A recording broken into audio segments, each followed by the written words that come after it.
In today's video, I'm going to teach you how to record credit card transactions in QuickBooks Online.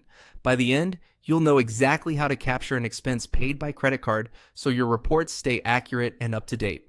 First, start on your QuickBooks Online dashboard. Move your cursor to the Create button at the top. This opens the Quick Create panel where you can enter common transactions. From here, choose Expense. That opens the expense form, which is where you'll record the details of your credit card purchase. Begin by selecting the payee. This should be the vendor or merchant you paid, like a store or service provider. If the vendor already exists in your list, pick it from the dropdown. If not, you can add it on the fly so your records remain consistent and searchable later. Next, set the payment method. Because we're documenting a credit card transaction, choose credit card. This tells QuickBooks how the expense was paid and helps categorize it correctly. If your version of the form shows an account or card field, make sure it points to the specific credit card you used, so the balance on that card reflects this purchase. Now, choose the category. This is the expense account that best describes what you bought, things like office supplies, meals, or software subscriptions. Taking a moment to pick the right category ensures your profit and loss report is meaningful, and it makes budgeting and tax time much easier. In the description box, add a clear, concise note about the purchase.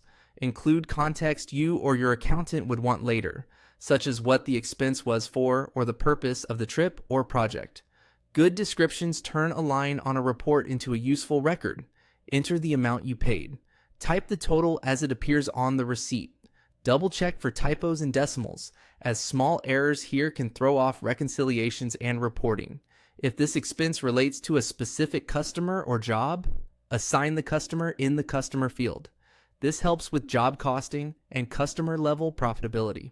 If you don't track by customer, you can leave this blank without affecting the transaction.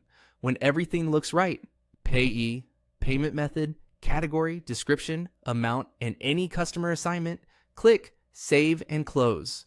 QuickBooks will record the expense and update your credit card activity accordingly. That's it. You've successfully recorded a credit card transaction in QuickBooks Online. Keeping this workflow consistent each time you use your card will make your reports clearer and your month-end review much smoother. Thanks for watching, and great job staying organized.